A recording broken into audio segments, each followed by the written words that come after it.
Hi, today we're going to be working on another section of panelling in the cottage.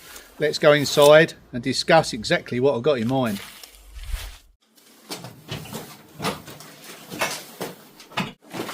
This is progress so far.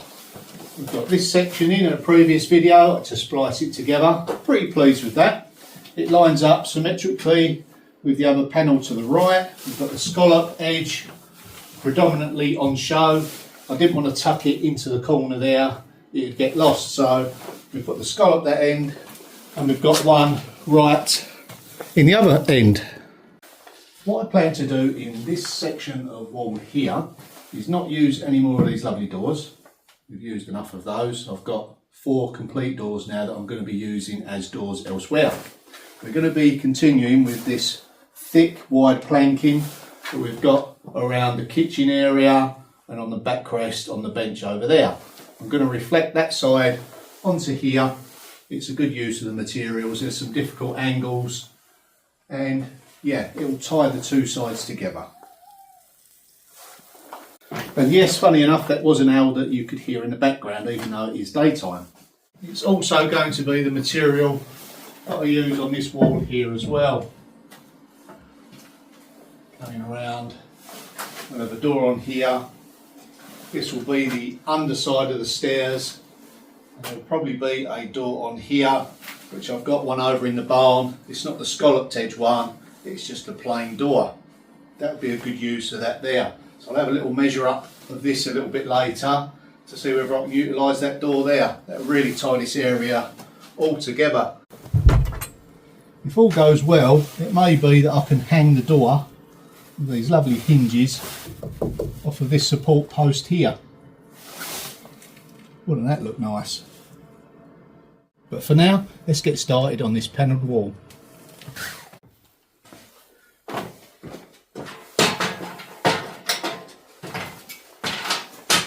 Always important to sort out your working platform, get the right height, don't go overstretching. So what I plan to do here is gauge out the planks. What we don't want is to start on the underside of the door head, and then once we get up there we've got a measly little bit like that. If that's the case, split the difference and then it looks much more pleasing to the eye.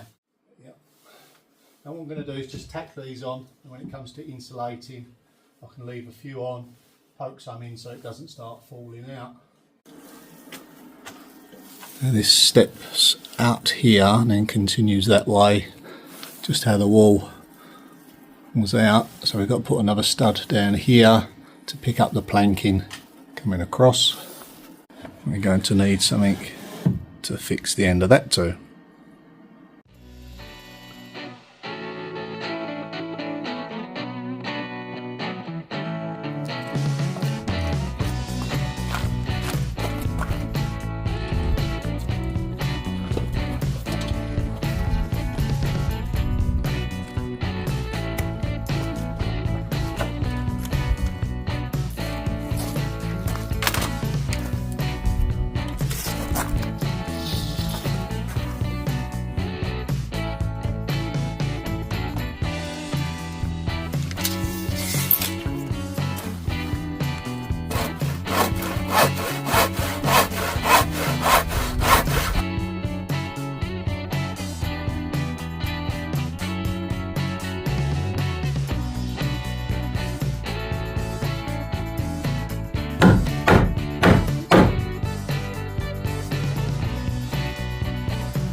Yeah,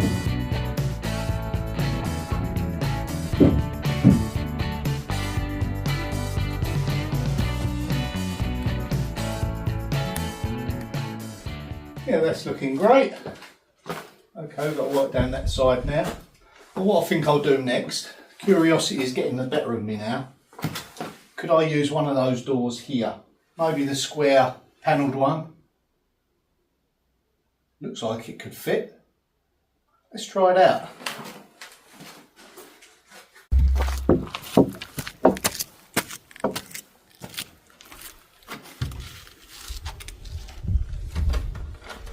I think that's something that I could work with, you know. It's a little bit too wide, but I think if we lifted it up, built a frame off the side there, we'll probably have to extend it. Close the top section in. This would be the inside of the cupboard. Not that you'd see it because the stairs will probably be closed tread. I think that would work okay there. Our door would open nicely. Yep, no problem there. It's going to take a bit of work, but you know, what doesn't? Going a bit more if I set the door up to about there, but then we'd have to build the bottom up, which is not really ideal. So yeah, another head scratcher there. I'm sure I'll work something out. Maybe, looking at it, maybe I'll cut it down there twice and make it to the width that I need. Yeah, I'm not so worried about cutting this one up. It's not as aesthetically, I can't even say it, aesthetically pleasing as the other doors, but it's still got its own charm for sure. I've been going through some of my stores and I've come across this object and I still don't know what it is. Let me share it with you. Okay. Now these pegs did belong to it.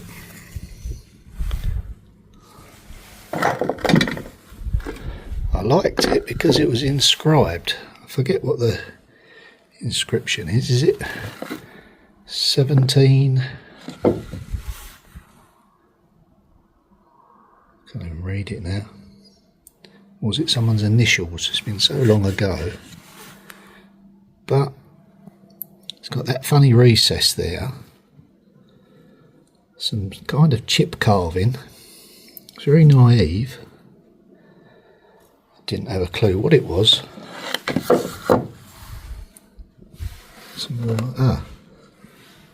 Just 1868 on the back of that. Now I wonder what that come off of. A coffer? Maybe there was a lock. Yeah, maybe there was a lock set in that, and this is someone's initials. Maybe it was what they call a marriage chest, where someone's got married and this was given to them. Let me know in the comments. I think that's probably what it is. Now I've got one of those ancient marriage chests that I used to put their blankets in. It's in the barn. Now remind me in the comments, because the next video I'll take you in there and I'll show you it, and it has got an inscription on it and a date, I think. It's been such a long time since I've seen it, but yeah, it'll be interesting to have a look at that.